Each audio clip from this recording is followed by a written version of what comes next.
We Get Outdoors Nation. Today I am privileged to be joined by outdoor enthusiast, adventure, long-distance hiker, log cabin builder, author of 9 books, supporter and worker of vets in the outdoors, and all sorts of other things. Wow, that's a mouthful. Cindy Ross, welcome to the We Get Outdoors podcast. Hi. Thank you so Thanks much for having me, Rob. to be with us. Thanks for having me. No worries. So, Cindy, I just did the world's shortest introduction. So what should people know about Cindy Ross? Well, I started 40 years ago in my life as I know it now, when I was 24 and hiked the Appalachian Trail.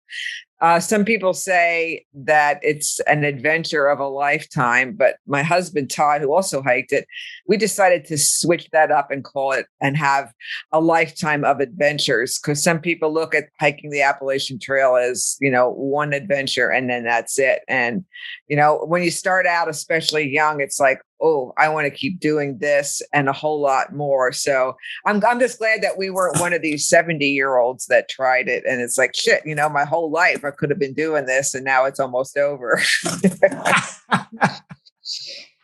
What was it? I mean, the Appalachian Trail is one of the largest hiking undertakings on planet Earth. Well, they say it's the longest continuously marked footpath in the world. So there's other long trails, but this is 2,100 miles, and you can stand at one blaze and see where the next one is, or go the opposite direction. And you don't need a map or any kind of app on your phone. You could just follow it for 2,100 miles, just looking for the blazes. So what is it that got you to decide to commit to go and do it? There must have been a trigger point where something popped into your mind and you were like, yeah, why not? Well, I grew up in a suburb. My father sold insurance and real estate, but he used to take us for hikes up at his hunting camp. And then when I got a boyfriend when I was 15, we didn't have much money. So our dates were hikes, even at night. We used to hike by moonlight and things like that. So I fell in love with hiking when I was 15. And then we have a hiking club nearby. I've been a member for 50 years, and you didn't need to drive. And I didn't know how to drive at 15. So you would just go to this predetermined site, give them like $1.25 for gas, and we go hiking and backpacking all over the state. So that's when I fell in love with it and saw my first thru hiker when I was 15. We were doing a day hike up on the Appalachian Trail, and I met this thru hiker who just looked like, Mr. Adventure. And I thought, wow, I want to do that someday. That's amazing. I hope my little daughter gets the same sort of bug. Well, take her out, Rob. I do. I am a lucky guy, and we'll talk about your book, The World is Our Classroom, in a little while. But by design and by luck, when my wife and I say to my daughter, what do you want to do at the weekend? She often says, I want to go hiking in the mountains like Daddy does. And that for me is the world's biggest win. Absolutely. So talk to me. I've spoken to quite a few people who've done these through hikes, PCT, AT, Continental Divide. I know you've done all 3, and we'll come on to that in a while. But people often describe the first through hike they do as almost a religious experience, like it's like transformative for their life.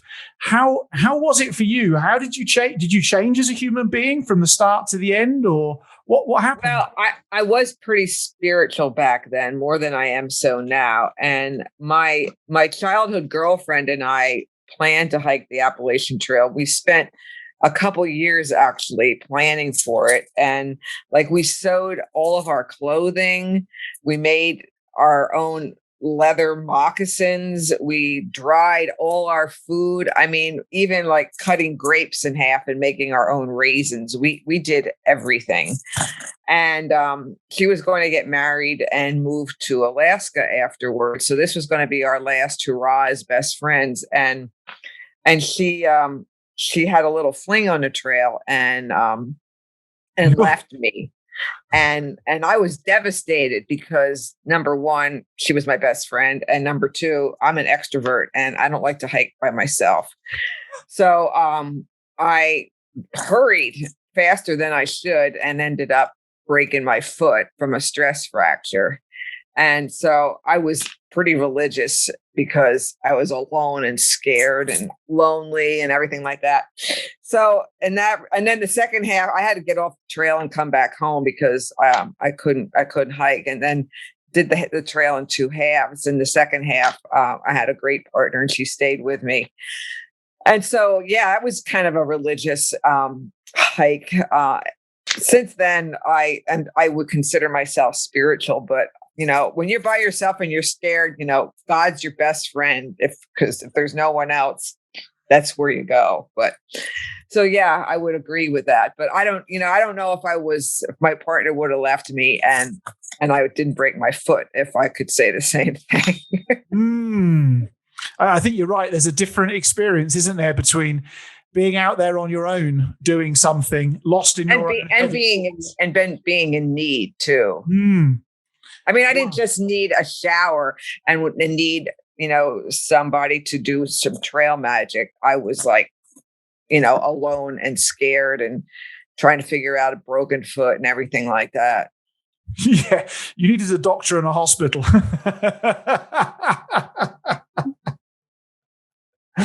So what happened after the AT? How did the world evolve after that? Because you've mentioned your husband, you've mentioned the log cabin. We're both well aware you've done two other very long hikes. So how did the world progress for you? Well, after I hiked the whole Appalachian Trail, which was in 1979, I wanted to live near it and do some trail magic for other people. So I came to live nearby. It's about 45 minutes north of where I grew up, outside Reading, Pennsylvania, and rented a farmhouse. And every time I went through this town that the trail went through, I would stop at this pavilion and see if there were any hikers that I could bring home and feed. And that's how I met my future husband. He was only 19 at the time, so I had to wait till he grew up a little bit. We're 5 years apart, but he was a thru hiker on the trail, and so I brought him home and fed him with his friends. But he was very quiet, and we certainly didn't get together then. And then we both decided to hike the PCT, and I was planning on doing that trail in two halves because I learned from the Appalachian Trail after I broke my foot that doing it in two halves gave you more time. And since I published my first book about the AT, I was planning on publishing a book about the Pacific Crest Trail, and I wanted to be able to really enjoy it and write. So I was going to go out and do it in two halves on purpose. And he was going to go out and do it in one stretch, but he ended up breaking his foot on that trail, which was the same foot as I did. And then we got together after his first year and met at a hiking conference, and then decided that we were going to do the second half together. And that's when we started to fall in love and hike the second half of the PCT together. So that's how I met him. I did a little trail magic, and then he just stayed. He came back and then he stayed. Thank goodness for trail magic, eh? Yeah, I know. It's funny. There's a neat little 3-minute video called Mr. Wright Walks In that it's kind of an offshoot of StoryCorps from National Public Radio, and it's just Berks County StoryCorps, I think. I forget. Story Project, and it's just a 2 or 3 minute little video about Mr. Wright walking into my life and how 38 years later we're a great marriage together. It's very funny, I met my wife in a pub in the UK, and she was from South Africa, and I was from the UK, and I met this girl and plucked up the courage to ask her out on a date. And I didn't know what to do for a date, so I did what I knew best, which is I took her canoeing, because I've worked in the outdoors most of my life, and like that's where I feel really comfortable. So I thought a fancy restaurant, that wasn't going to work for me, and so I took a canoeing up into the middle of Oxford in the UK, where Harry Potter was filmed, and we had a picnic. And I just thought I was going canoeing with this girl I liked. And since then, so many people have gone, wow, that's an incredible first date. You must have been really keen. And I was like, well, I don't know, but it just seemed to work. Yeah. I used to do the same thing. I worked in this bar outside Reading, and I used to, if any guy ever came in with hiking boots, I would like talk to him and invite him to go for a hike. That was my introduction of a date, to see how he handled a hike, none of this dinner and movies, but I used to like watch. I would actually look at guys' feet when they came in the bar or restaurant to see what they wore, to see if there was any potential. I love it. And then go and test them putting those boots into action. What a great thing. So you completed the PCT, but I want to skip forwards a little bit and I want to talk about something that I think a lot of people struggle with, and that's how you've managed to get obviously you met your husband, you got married, so on, you had kids. How you've managed to get your kids involved with these adventures, because so many, in particular dads who I talk to, really struggle to go and actually engage with their children and get their children to willingly go in the outdoors and do interesting, cool things to cool places. So I suppose, where did you get the courage to say we're going to take our kids on the Continental Divide? And then also, how did you go about motivating your kids so they think it's the best thing ever, as opposed to a punishment that mum and dad have inflicted on them? Well, I start out one of my books at this big hiking conference where there was over 600 long distance hikers. And I was on a panel and we were discussing about how we can afford to keep hiking. And I was very pregnant. And I asked the whole audience, I need some advice how to do this with kids. And there wasn't a single person out of 600 that could help me. And these were professional long distance hikers. And there wasn't a single child out there in the audience at that time. So all those people had either decided not to have kids because they wanted to keep doing this sport, or they were older and their kids were already gone. And so Todd and I realized at that point that we were on our own. So we were just planning on never stopping what we love to do, whether it was long distance paddling. We hadn't gotten into long distance cycling yet, but we would soon. And so we tried to backpack with both kids, with both babies, because our kids are 2 years apart, and failed miserably. Of course, we tried to hike the most difficult, challenging trail in the country, which is in the White Mountains of New Hampshire. And all day long, all we did was climb up rock steps to try to get to one of the ridges in the White Mountains. And after all day of hiking, hand over hand with a kid on our back, sat down and I started crying. And I said, we got to turn around. We didn't even get up to the ridge, yet alone cross the ridge and come down the other way. And then it's like, we can't do this. We cannot carry these two kids and backpack. We have to do something else. So we started long distance cycling and we started long distance paddling. And, we did the C&O Canal for 200 miles when I was 6 months pregnant. And we put Sierra in a bike carrier, a trailer, and it was great. But we still really loved backpacking. So when Bryce was only, 6 months old, we were at a party and I was complaining that we would have to wait until the kids went through puberty before they were strong enough to carry their own packs, because we couldn't carry all their stuff. And there was a man there who was hired from Colorado to manage somebody's llama herd. And when he heard me complaining, he said, if you guys got llamas, you could keep backpacking in the wilderness. And I said, well, that's easy for you to say, but we don't have hardly any money. And we can't afford it because some llamas were $40,000. What? Yeah, the breeders. Anyway, he connected us to the Rocky Mountain Llama Association, and they were trying to promote families and llama packing. So they said, how about hiking the whole Colorado Trail, 500 miles, and we'll help you. We'll get you llamas for free, all their llama gear. And I said, well, when we get to a town to resupply, we can't just hitchhike into town like we normally do.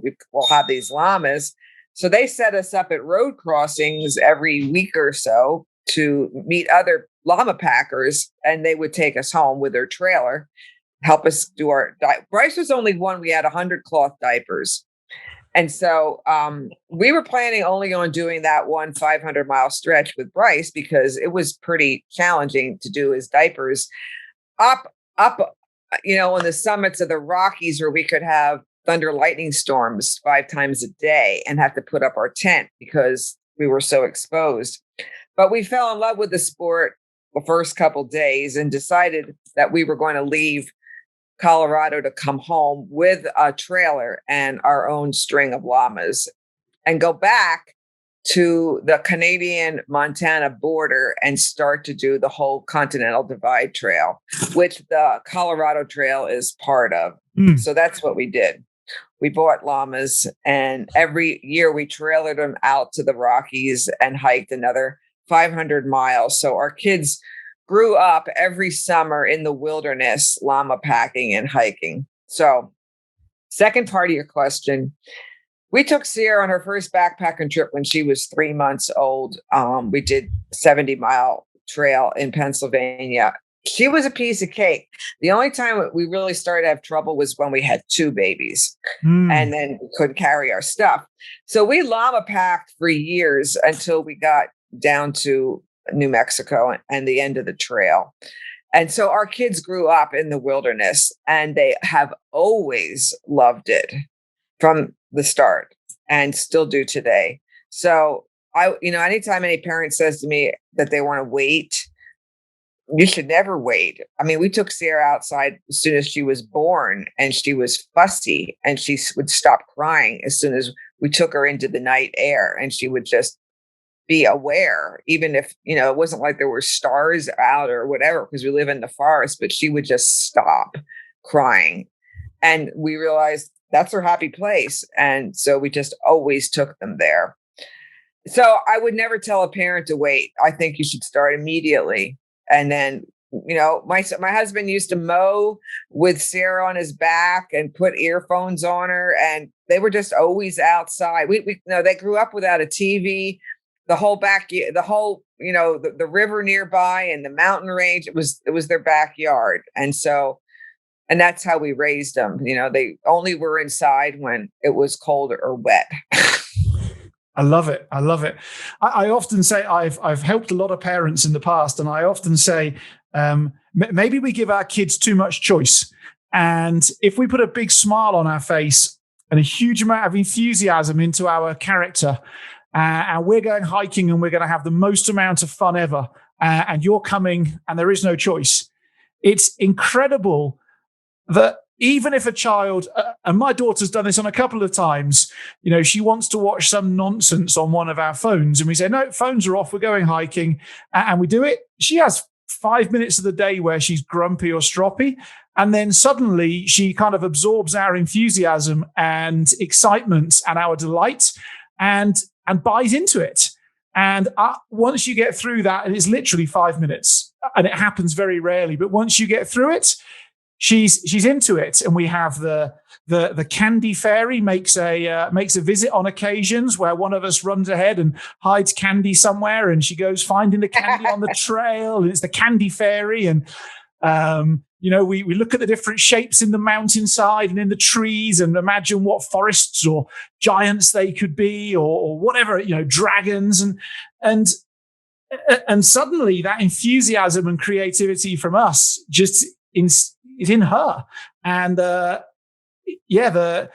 think if you give kids shiny electric stuff to engage with, gives gratification very quickly. There's no effort involved in it. Of course, they're going to say yes to shiny stuff that requires no effort. They're human beings. But the moment you take it away and say, go find something interesting to do, it's incredible what they manage.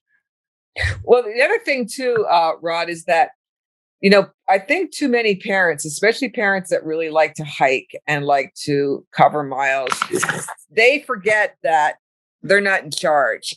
And, we used to go on hikes when they were really little along creeks. And it didn't matter if we didn't go any distance at all. They got to a spot and they wanted to build a dam. That's it, And I used to take, I was a travel writer my whole life, and I was writing up to 50 magazine stories a year. And what I would do is I would go into the forest and get to a neat little creek and lay down a blanket and just write longhand, had tons of food. And they just used to go, within screaming distance. But, we always hiked into it. But when they're really little, it's not about the distance ever. It's about the fun along the way. And if a parent makes a mistake of not letting them have fun and not letting them be in charge, they could ruin it the rest of their lives.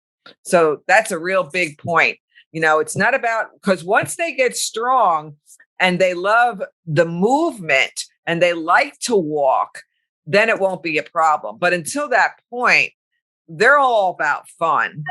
Yep. And even when they're older, when we were on the Continental Divide Trail, we started when they were 1 and 3, and we finished when they were 6 and 8. And we usually only went 10 miles a day. And that was all day. And we would never go more than an hour before we stopped. And they played and they climbed on rocks. They slopped in creeks and constantly ate. And, it took us all day to do it, but we ended up doing 3,000 miles. So the parent has to be hugely patient and forget that it's not about them at all. If they want to instill the love of the natural world into their kids, they have to let them play, because we don't even know how to play anymore. Everything's about, goals and covering distance. And, now everything is the fastest known time. That's like, what about the slowest known time? Why is that so important and valuable? So, I think that as adults, we really gotten off on the wrong tangent. Yeah. It's interesting. If you, there's almost a mismatch. Most people are aware that by common sense, if you make another person miserable doing something, it's highly unlikely they will want to do it again. And so if you want your kids when they're in their teenage years to shoulder their own backpack and come with you, you better make those early years super fun and enjoyable and delightful for them, so that they get the bug early. Because you're right, if we say we're going to do 25 miles in a day and just persecute them for 3 days, of course they're never going to want to do it again. It's just because as adults, we wouldn't want to do it again. If I spoke to one of the guys in Seattle the other day who's got the fastest known time on the PCT, and fair play to him, 53 days. For this year. Yeah, for this year, that's right. Or for last year, whatever. But fair play to him. But if I was to go with him and try and keep up with him, I'd hate the PCT as well, because I want to do 25 miles in a day, something like that, maybe less. And he's looking at 50, 60, 80 miles in a day. Well, I'm going to hate doing it, just as a kid would hate doing that longer distance for them. So I just think we have to get into our own kids' heads and think about I don't know, is it about thinking about the long game, you think, as opposed to thinking about the immediate here and now, thinking about what you want them to be in 10 years' time? I think you should think about the fun. Like, how can that be fun? Like we skinny dipped in all the lakes. We did stuff like that all the time.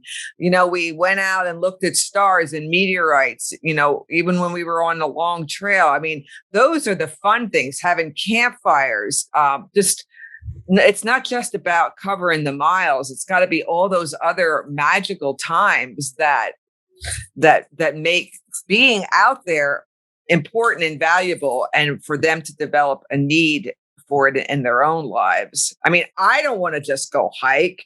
Even my whole life. It's always has to be about views or conversation, or it was never just about just the miles. But it's interesting. I was never a fast hiker, so it was like, why should I even try to go fast? I'm a steady hiker and I hike all day, but I'm not fast.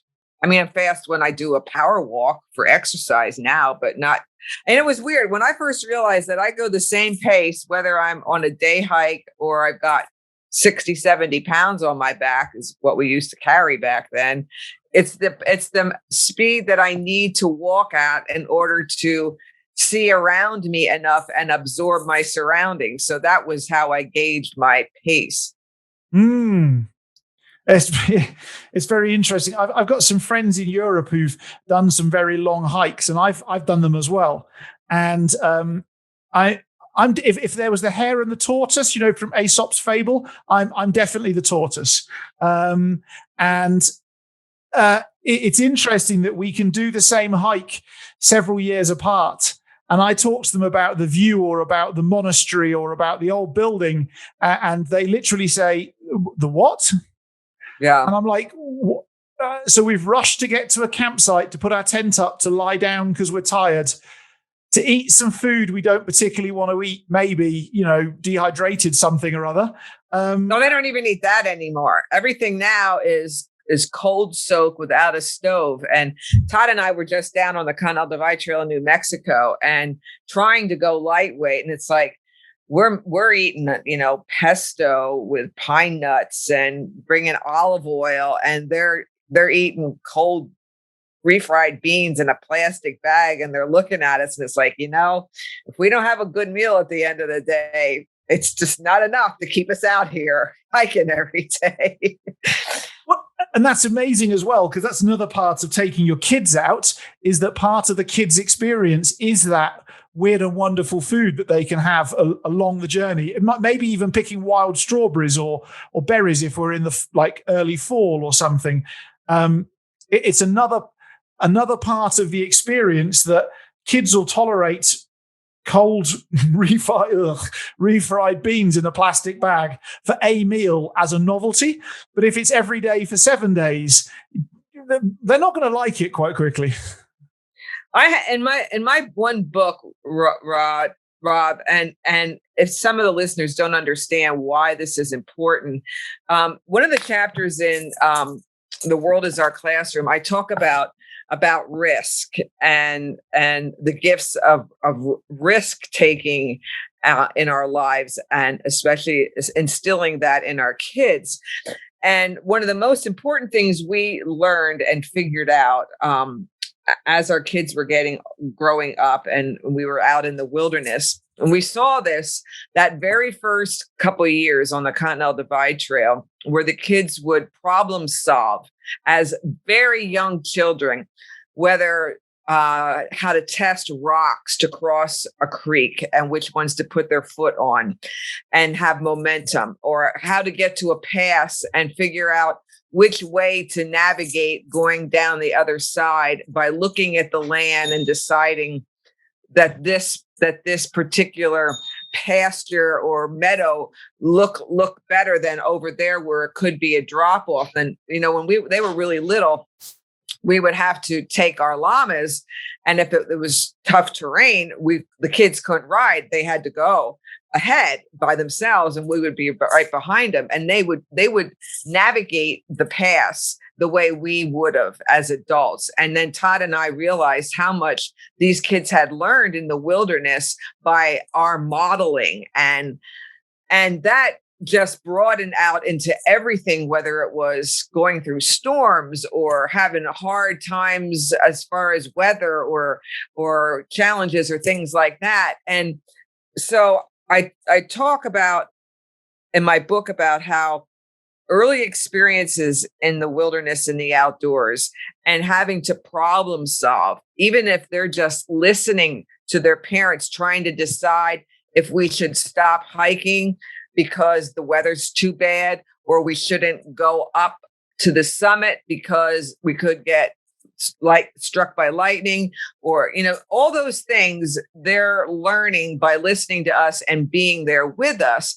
So they're learning problem solving. They're learning about risk management so that when they grow up, they might not be long distance hikers, and it doesn't even matter, but they will have the courage to decide if they want to quit their job and start their own business, or buy land and build a house. And they won't be so scared and have courage to live their own authentic life because they have seen risk situations their whole lives out there on adventures, having fun with their parents, and have learned to figure it out. And if nothing else, most importantly is that it'll be okay. And so that's why taking your kids into the outdoors and nature and having adventures, even if they're short, small adventures, just go climbing a peak. You could have choices that you have to make that could impact the outcome. And even little kids can learn from that. So it's this arena of education that they can't get anywhere else. You can't get that in a school building in four walls where they don't have to problem solve like this. And so that's one of the reasons that you can take your kids out there and they're just not going to hopefully fall in love with the natural world and have this resource to go to the rest of their lives to find peace and joy, but it's going to help them become the adults that we all want our kids to become. I mean, the natural world is just this crazy school of learning everything you can think of, whether it's empathy towards wild animals. There's just no limit to it. I so strongly believe in experiential education, and the best place for that to happen is in the natural world. So it's so much bigger than hoping your kids like to hike. It's a whole new lifestyle, regardless of what they choose as an occupation, where they live, or anything like that. They turn into completely different human beings as adults when they grow up being in nature. That's it. It's amazing. And you'll see that as your daughter gets older. And it took raising my kids 20 years before I wrote that book, The World is Our Classroom, to understand what we did to those kids, not knowing it, and who they turned out to be, and what they're doing to change the world because of spending so much time out there. We have a very strong philosophy within We Get Outdoors, and that is that the people look after things that they love. So if we want people to look after the planet better, then more people need to love the outdoors and the planet. Absolutely.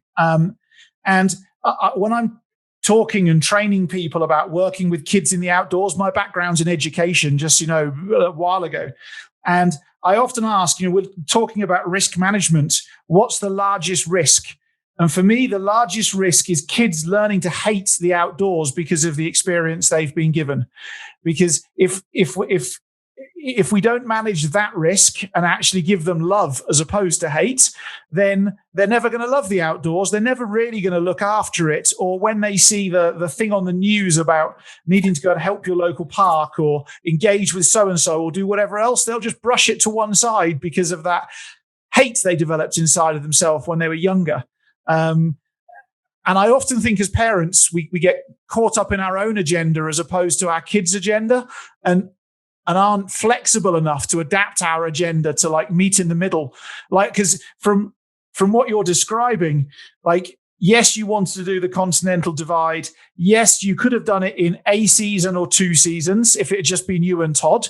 But actually, you chose to adapt that agenda to do it over, I think, 6 or 7 seasons, so that the kids could 5 years. 5 years, so the kids could be involved with you the whole way. So yes, you still can hike the Continental Divide Trail. It just may take a bit longer because you've got to add love and fun into it on the way. That's right. Anyway, if you put me on a soapbox on this topic, by the way, you'll struggle to get me off. I'll be on stage for the next 3 hours ranting about it. The thing that the gift that you end up having too are our adult playmates when they get bigger. Because number one, for you to have spent that kind of time with them out there is just completely total proof that you love being with them. I mean, my kids are my best friends next to my husband. And Sierra's 31 now. And like every couple of weeks, she'll say, like, we come down to the Shenandoah, I want to go mountain biking. Or when you come down, well, let's get a cabin and let's go hike this trail. Now, it usually has to be epic, which is okay. But she still wants to be with us more than anybody else. First of all, no one else will go and do it, even when they're like, when I remember, I was nervous when the kids were getting to be like 17, 18. I'm thinking they're not going to want to be with us anymore. You know, they're going to want to be with their friends.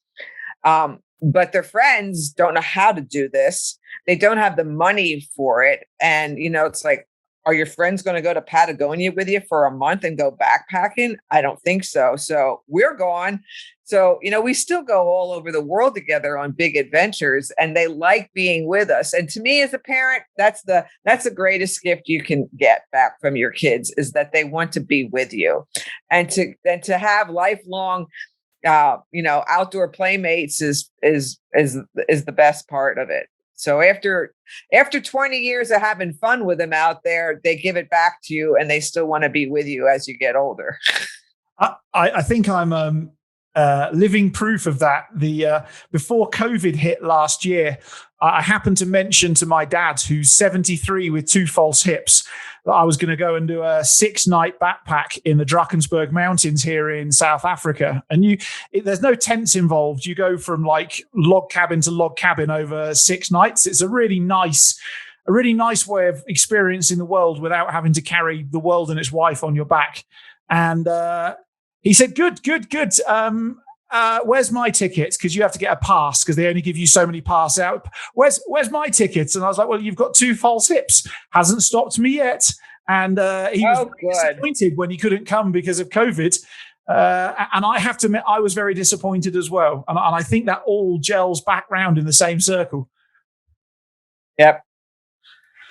So, one of your other books is about building your house that you're sat in now, building this log cabin. I'd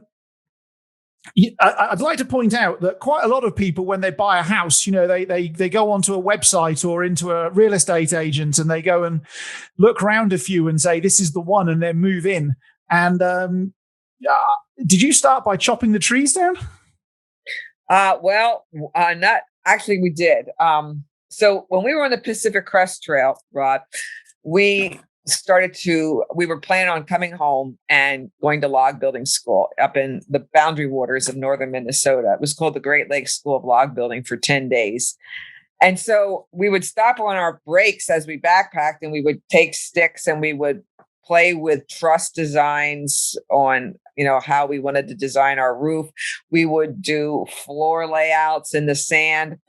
And so we knew that we were going on to a immobile journey next by building our house. But at the school, we were taught to, one of the lessons was we had to come up with a design of our house.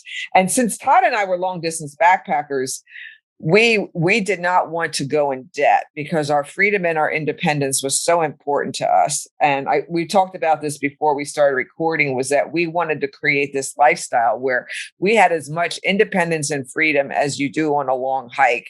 And the only way that can happen is if you don't go into debt. And so we promised ourselves that wouldn't happen. And so we decided to build a log home, and had to go find loggers who were cutting trees. And around here, they usually send them to a wood pulp factory where they make it into paper. So we had to talk this logger into selling them to us for our house. But before that, we actually did log our neighbor's land and built our log sauna from scratch to practice. So we did that. But our house, we actually went log shopping in the woods with the logger and looked at the pine plantations to decide if the trees were big enough and they didn't have a lot of taper, you know, and didn't have bells at the bottom, and how many lengths we could get out of it. So So that trees were just delivered, and then we did everything else. Wow. And jeepers.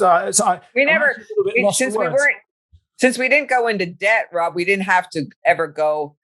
We didn't have to go get a loan. So we had no building restrictions here, just electric code. So we could do whatever we wanted. It's not the case now, but we could do what we wanted. So how long did it take you to build this log cabin? Because it seems like you're juggling multiple things all at the same time. 4 years part-time, because we were doing long distance hiking. I don't know. I think there's a picture of the house right here. Oh yeah. Wow. And then here's the back of me and Todd. Awesome. But it's not really a cabin. It's, it's a pretty big house, but that's incredible. What did you It only cost us $20,000 too, and that included the well and the septic. So we taught ourselves how to do every job. Like Todd taught himself how to do the plumbing and the wiring. And we had a lot of recycled stuff. Like we have a slate roof that we took off of a building and then scalloped the edges. And we have a huge roof that we put on. And, Todd made all the furniture. He's a fine furniture maker and he's a blacksmith artist. So, we did everything ourselves. He made all the Victorian screen doors. It just didn't stop. We tiled our own floors, just did everything. So we saved. We never went into debt, so no one ever told us how we had to build. And introspectively, what did you learn about yourself in that process? Because it's quite a emotional journey, building your own home, screwing things up on the way. It's not exactly light work either. It's physically demanding.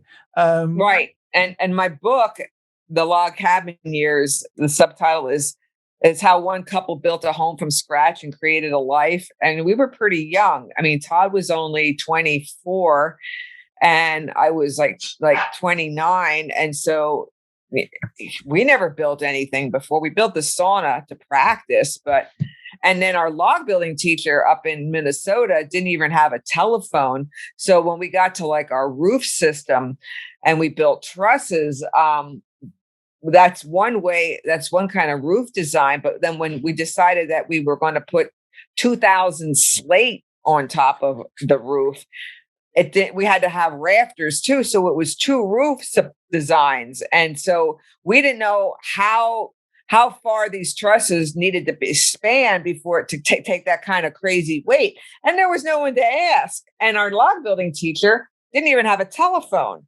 He had a radio phone on a tree. And so there was lots of stresses and challenges and struggles.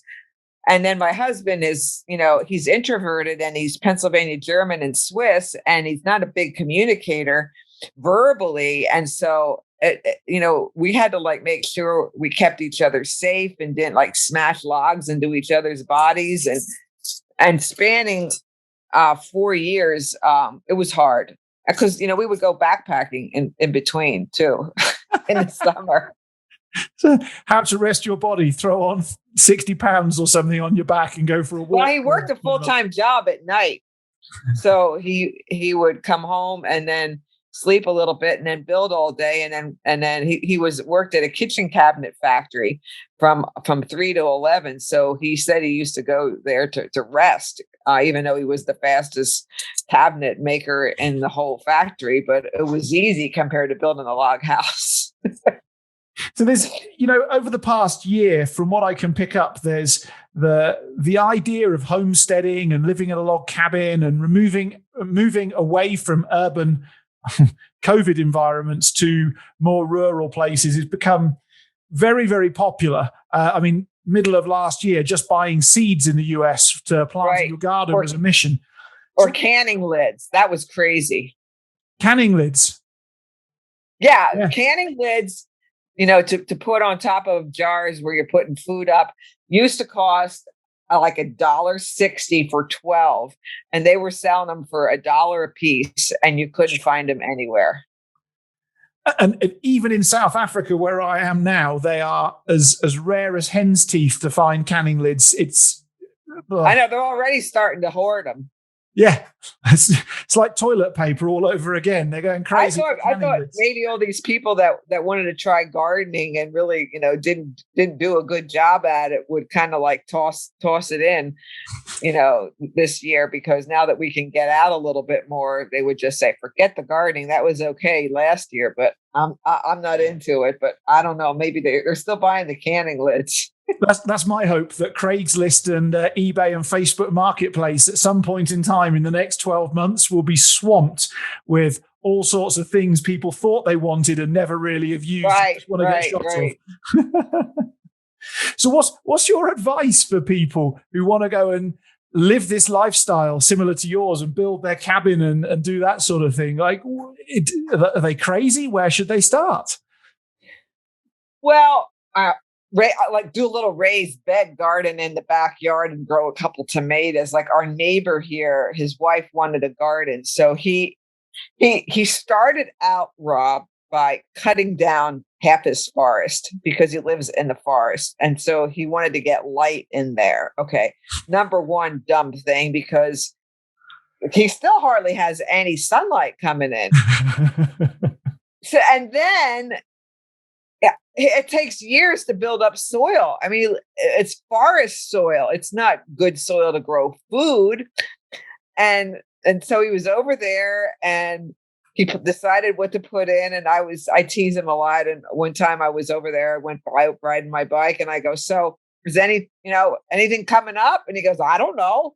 I go, well, don't you know what like an onion looks like? And he goes, no. And I go, okay, come on, let's go look in the dirt and I'll show you what an onion looks like.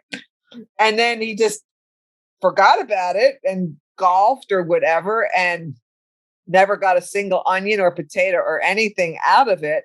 And I said to him, you got to cultivate, you got to loosen up the soil so that when it rains, it'll help it grow. And you have to identify where your row of food is so that you know not to pull that out. But that was it. He did. Oh, and it was so funny, Rob, because he plants these potatoes and potatoes take till like September. Yeah. So, they grow all year. And he had planted it. And like a week later, he wanted to know, when I told him, did anything come up? And he said, I don't know. And I went over to look. He said, when can I pull the potatoes? I said, are you kidding? I said, it's going to take months until your potatoes grow. And I go, here, I want to give you a gardening book so you can learn something. Of course, he never looked at it because, he's younger than me and he doesn't want to look at a book. And so that was it. I doubt they're not putting in a garden this year because he failed miserably. But he went about it doing it this crazy wrong. So I think that the people that decide they want to start growing their food like last year, they probably started off way too big and didn't educate themselves the right way, didn't ask advice. Like my neighbor didn't ask any advice because he's just one of those kind of guys that, he doesn't want to admit he doesn't know something. And how can we know everything about everything? That's how we learn. So anyway, my advice would be just to start small and take off, little bites and see if you like it. Maybe, don't put in a whole orchard of fruit trees that are going to take 10, 15, 20 years till you get any fruit and think that you're going to go out there and make applesauce at the end of the season. It's crazy. And it's not exactly light work either. I've got quite a big veggie bed here. I would probably produce a third of what we consume in terms of vegetables. It's not exactly a small amount of work. People have asked me, how did you do this? And honestly, the first thing I started doing was salad greens, radishes, tomatoes, and learning how to make as much compost naturally myself as humanly possible. Right. And I reckon if I was to redo it all again, in fact, we're just moving to a 15-acre property in the mountains here in South Africa. And I think I'm just going to buy food from the store for the first 9 to 12 months and just focus on making as much compost as humanly possible, because I reckon that turbocharges the next 5, 6, 7 years. Yeah. Build your soil and, bring in, horse manure. We have goats. That kind of stuff really helps build your soil. We mulch with spoiled hay. And that we put in a cover crop. We grow wheat or rye every fall, and then turn that back in to build up the soil. And those are the kinds of things that really help a lot. But see, the thing is like, it's not just about producing food, because Todd and I will sit there at a meal and say, wow, this and this and this and this and this is from our garden. And our kids bought my husband 2 piglets for his 60th birthday last year to do something during COVID. So we raised these 2 pigs, and then we butchered them ourselves. And now we're eating this fabulous pork meat. And so we'll sit there at a meal and say, oh my God, like everything we're eating, we raised ourselves. But it's not just about the food, the good food. Todd and I will go out in the evening, because I don't like weeding when it's hot. I don't like to go out there when it gets pretty hot here in Pennsylvania. But we'll just go out there in the evening and weed and sit in the row and talk and reconnect. And the sun's going down and the birds are out and the cats come out to hang out with us. And it's just a time to be together too. And it's, and I was doing this book about veterans healing on America's trails. And the very first veteran that ever hiked the Appalachian Trail's name was Earl Schaefer. He was walking off World War II. And he figured out that he needed to have a life after he long distance hiked, just like everybody does, but especially veterans. And he lived very simple and grew his own food.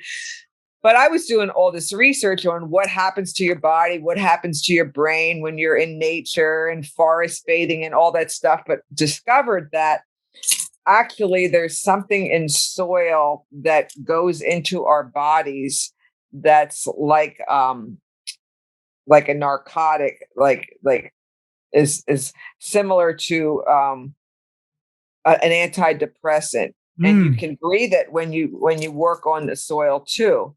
And that you should actually take your shoes off, because it goes into your skin, and that it really, really does make you calm just having your hands in soil.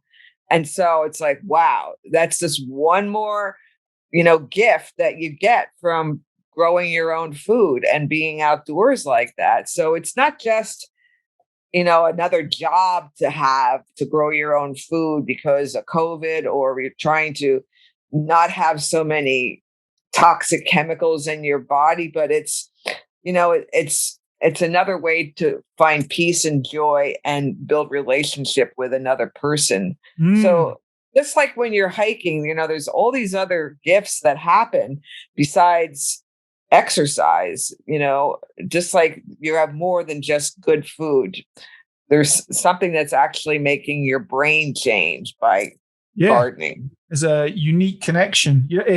In Johannesburg here, it's normally daylight about 5 a.m. And my immense pleasure is when the sun comes up, is taking my morning cup of coffee up to the veggie patch and going and seeing how, checking the temperatures of the compost heaps and seeing what weeds or if any have come up overnight and pulling them out, and seeing how, vegetables, when you look at them often enough, you can almost see them growing in front of your eyes. You go, before you go to bed tonight, you look at them, and then tomorrow morning you go out and they've changed. And then my wife and we've just got a new baby who's only a month old, but her and the baby and my little daughter will come out, and they'll come and have their cup of coffee and breakfast, at 6 o'clock in the morning. And it's just a beautiful way before school and before all the work nonsense kicks off and everything else, just to connect, be together, and do something to put you in touch with the world, as opposed to just check your emails and Facebook and then get in the car and rush. It's a therapy, isn't it? Mm-hmm. It's very interesting. I worked with a therapist in Norway, Espen Holmgren. He lives in Røros on the Norwegian-Swedish border. And he said, Rob, I don't actually have to do anything as a therapist. I'm like, what do you mean? He said, I just take them into nature and let them be, and people come out healed. And it's kind of true. No, it is. And I see that we've run a nonprofit for 7 years called River House. And we take vets out into nature, and we hike and we bike and we paddle, and we don't have these big long discussions about their war experiences, and they don't feel like they need to either, and they just want to be out there, and they cannot believe how much better they feel just being there, let alone sitting or thinking or walking or paddling. Just being in that environment changes their brain. I think it's a different form of stimulation for the brain. It's there's a Dutch psychologist who says the way to heal your brain is accessing immense creativity. I can't remember the guy's name, but is accessing immense creativity anyway.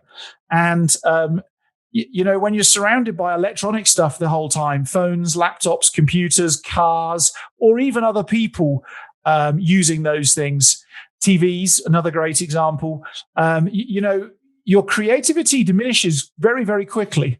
When you're sat on a log by a stream with a fire, with nothing to do, it can feel a bit weird to a lot of people for a short period of time.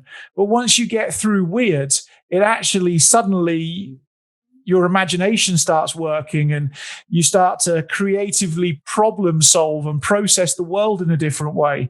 And it's just therapy without a therapist, really. Well, we saw that happening with our kids on the Continental Divide because, of course, they didn't have toys hardly with them. And if they did have anything, they didn't get to them to the end of the day. But our son turned into this unbelievable artist, illustrator. And it was, and they took my one girlfriend, who's a psychologist and a homeschool evaluator, said that being out there developed both sides of his brain the same. And one of them was not any weaker than the other. And that his senses were so stimulated, and my daughter's, that their creativity just went crazy. And that, Daniel Pink wrote a book called A Whole New Mind. And he said that not too many years ago, big corporations stopped wanting to hire people that had their masters of business administration, and instead wanted new employees to have a master's of fine arts, because they thought outside the box and they thought creatively. And it didn't matter what they were selling or what their business was, that was a different kind of a mind. And it is fed the most when you're out in the natural world and you aren't stimulated by technology. And that's another thing that we discovered by bringing your kids out there early, is that they learn how to do that very well at a young age, and it keeps going. And so they can help solve the problems in the world. They don't have to all be, visual artists, but my daughter is an anthropologist and an archaeologist and a geographer, and she works with, climate disaster on the coast of Virginia with the communities. And, it was learning how to think constructively and differently out there. So this creativity happens to us as adults, but it really does change their brains when they're growing up. And that's another reason why it's so important to bring them out there, because their creativity is so stimulated because technology isn't around. And it's incredible as well, because a lot of what we're talking about has been around in terms of a knowledge base, has been around as a good thing to do, has been around for thousands of years. You just spark something, in one of Marcus Aurelius's books, we're talking about Stoicism. He talks about how for a human to be a well-balanced human, they need to be a warrior and a poet, or a warrior and a theorist. The both sides, like the think and take action, as opposed to just doing one or the other. And he advocated getting out and doing activities in nature that stretch you and make you feel a bit uncomfortable, because you know, if there's a lightning storm about you, you can't just think, oh, I might get struck by lightning, because you're going to sit there and then just get struck by lightning. You actually have to take some action to go find shelter, create shelter, change location. And I think you're so right. That left and right hand side of the brain gets developed in unison, where with technology, really, it's only one side that gets developed, at maybe the detriment for the other. Yes, I agree. Super cool. So tell me more about walking towards peace. I've actually got a friend who was in the Royal Marines in the UK and was in a big battle in Afghanistan. He's got the Victoria Cross, which is like the US's Purple Heart, with that same sort of level. You know, they give it to 1 in 20 million soldiers sort of award. And he's mountaineered towards mental peace for himself, you know, the biggest peaks in the world, because it's the way he has left seeing all his friends die and him being the only survivor behind. How did you stumble into that, working with veterans? 7 years ago. So we live near the Appalachian Trail now, but we used to run a hostel right on the Appalachian Trail and live on a property that was managed by the volunteer. We were under the Volunteers in the National Park program. So we got to live in this house on this property and hosted long distance hikers in one of the outbuildings. And so, you know, this while we were building our log house. So Todd and I were both long distance hikers. And so we opened up our property to them. And then when we built our house, only about 5 miles from the trail, now we stopped hosting hikers, but, you know, it was hundreds at that point before. But we only brought home people that were like friends of friends or someone special, because we had to go drive and pick them up. Anyway, well, I heard about a group of hiking veterans that were doing the trail together. And so I wanted to write a magazine story about them. So I picked them up and brought them home. And, you know, we were just going to share some stories. And they ended up sharing a whole lot at the campfire that night. And we all just loved them to death. We had like a little dinner party outside. And I ended up slack packing them, which it means they wanted to do like another stretch of trail, but they didn't carry their packs. I would drop them off and then pick them up and bring them home. So we ended up doing that 4 more nights, and it was hot then. So we went swimming in the river, went to my girlfriend's pool, but I really started to care about them a lot, and even went up to Maine and climbed Mount Katahdin with them. So that was my introduction to hiking veterans trying to heal from their war trauma, because, you know, Todd and I don't come from military families. We're pretty much pacifists, liberal Democrats, and, you know, war is not like in our vocabulary. But hiking and feeling good out there, we know all about that. Yep. So it was a perfect fit. And then the next year, there was one through hiker who was Special Forces Army Ranger that had hiked the Appalachian Trail, and then he had a hard time transitioning back home and ended up committing suicide. And so his other buddies wanted to honor him and hike the Appalachian Trail in his memory. And I was part of their trip, and decided then that I wanted to do more and start my own nonprofit, because I thought that we could do something to help them. Our motto is a quote from Roberto Clemente, a famous past baseball player, and his quote is that anytime we have the opportunity to help someone else and we don't do it, we're wasting our time on earth.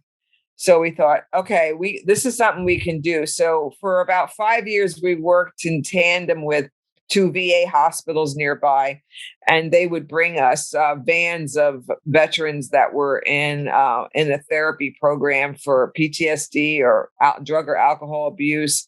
And then we would take them hiking and paddling and inner tubing and have campfire dinners here at our log house.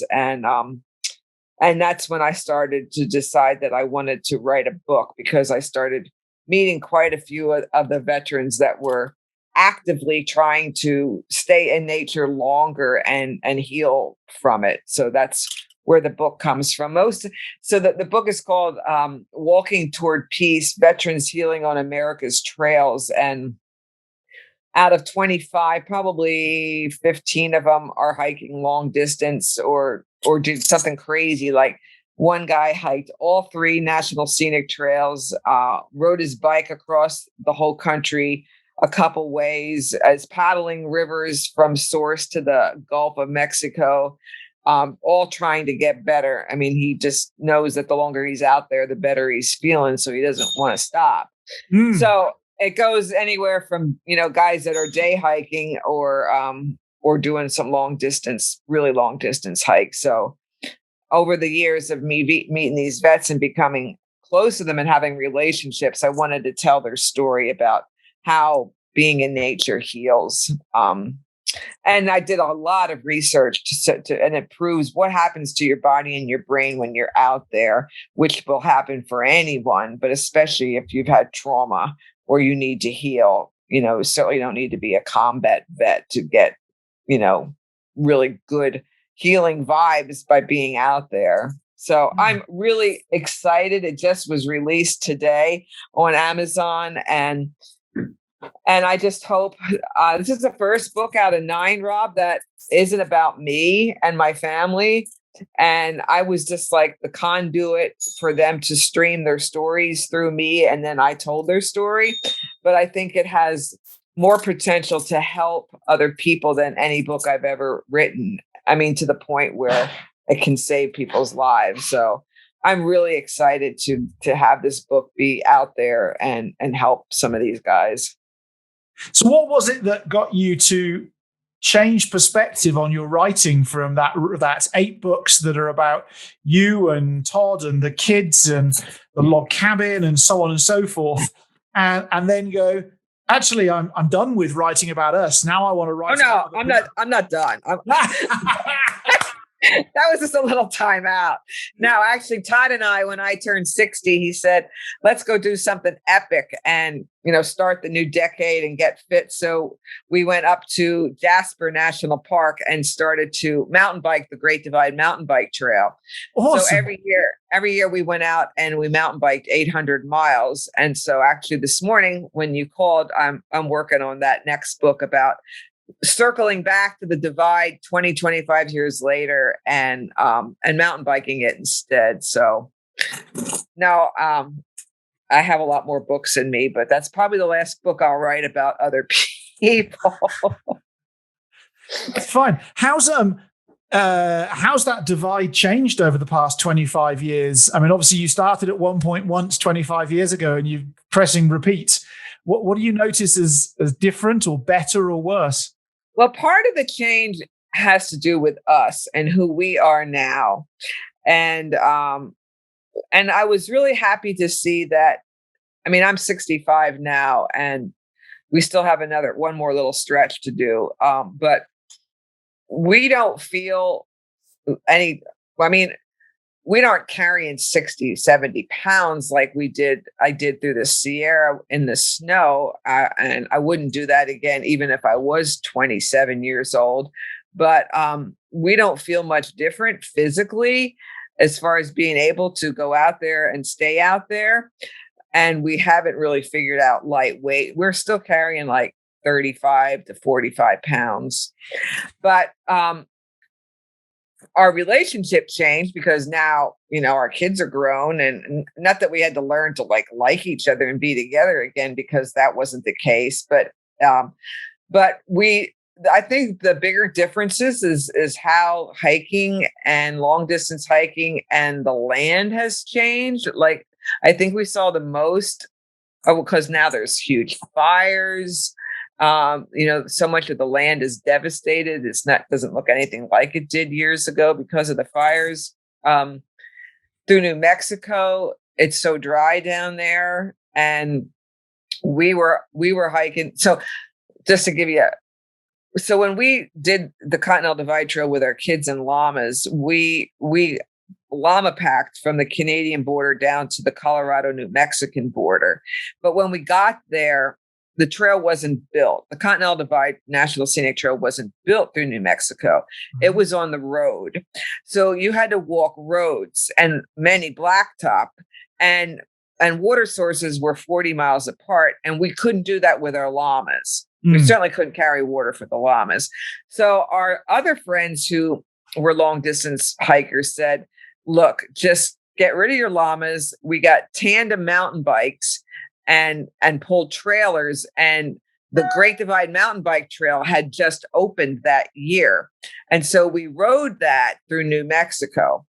So when we went back 20 years ago when we went back just 5 years ago to do the Great Divide Mountain Bike Trail, my girlfriend who's in charge of the Continental Divide Trail said, the trail is built pretty much now in New Mexico. And Todd and I said, well, we better hike it, because we didn't hike it. We rode our bikes. So when we got to the New Mexico border on the Great Divide Mountain Bike Trail, we switched to backpacking.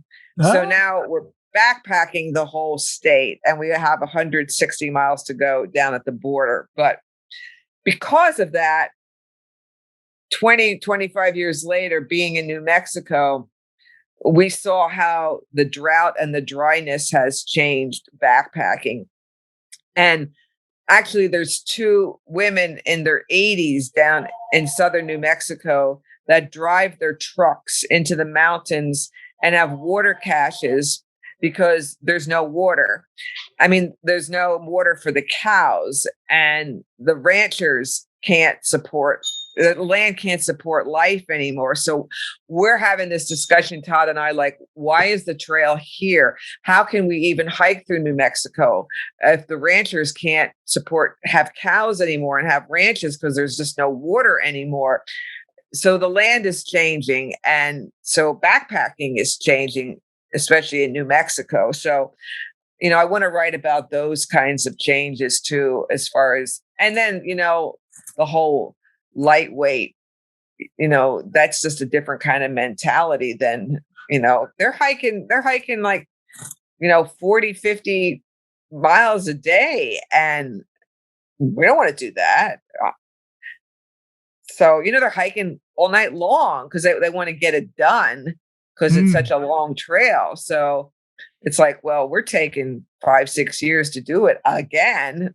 But we're really seeing it and enjoying ourselves and meeting different people. So, once again, it's the same kind of deal that we decided to go slower and do it in chunks. And so we're seeing, it was this one particular time. I have to tell you about this. We were going through the Great Divide Basin in Wyoming, which is the most desolate place in the whole entire country. And whether you're hiking on the Continental Divide Trail or you're riding your bike, it's pretty rough. The wind is nuts. There's no water, whatever, no civilization. So we're on this dirt road on our mountain bikes, and we see through hikers. So we're all excited because we want to talk to them. And this one young guy has a pair of earbuds in, and his music, which is like acid crazy rock, is so loud. And we're saying, like, how you doing? And he's like, what? And we said, like, how you doing? And he goes, what? We had to say it again. We said, how you doing? He goes, this sucks. I hate this. And he thought we were, and it's like, and he's looking at us like, well, you guys got it easy because you're on bikes and I have to walk. And it was like 9:30 at night, and he was still backpacking. He had like something like 15 or 20 more miles to get into town, but he just wanted it to be the hell over. And he was just miserable. And it's like, you're making these choices. No one's making you be out here, stay out here, hike it in this kind of condition, put yourself those kind of limits on yourself, that this is what you have to do, because the only time you're happy is when you're in town and you're not out there in the miserable trail. So Todd and I were just dying laughing because what's the point? He was so mad at us because we were on bikes, and he was so unhappy. So one of my final questions for you, Cindy, is what's your trail name? Well, actually, we started backpacking before they had trail names. I wondered if you'd been given one by one of the hikers you've adopted. Well, we used to be called the Llama family, but those days are long gone. All our llamas are in the pet cemetery out in the pasture. So although we are going to get llamas again, when Sierra made the announcement that when she decides to be a mother in a few years, she wants the llamas bought and trained so that her kid can ride as soon as possible. And I go, okay. And your dad and I probably will be ready to not have a pack on our backs anyway. So that'll be the next evolution of, circling back to the trail. Amazing. So Cindy, if people want to, but people should go and buy your books, check you out, follow you, and go and learn from all of your wisdom and experience, where's the best place for them to go and access you and your stuff? Well, I have a blog, and there's different categories where you can learn about my books, but I write about life all the time, and it's called CindyRossTraveler.com, and you can communicate with me there in case you want a book personally that's autographed or something like that. We can talk about how to do that, but Amazon carries them all. But if you want something personal, write to me through there. Awesome. That's fantastic. Cindy, I just want to say thank you. There's not too many people who've lived a life like you've lived and also have written about it so that the rest of us can learn from it and be inspired by it. And I honestly think the world would be a better place if there was more Cindy Rosses and Todd's thanks, Rob. having adventure with their kids and leading the way for dads like me to go and try and do the same or even better. I don't know. So thank you so much for pioneering this for us all and showing us a different way than the 9-to-5, the square box and the house made of bricks and mortar that you buy off the internet. Thank you so much. Thank you for having me, Rob. It's been a pleasure. Thank you. I look forward to speaking to you again. Okay.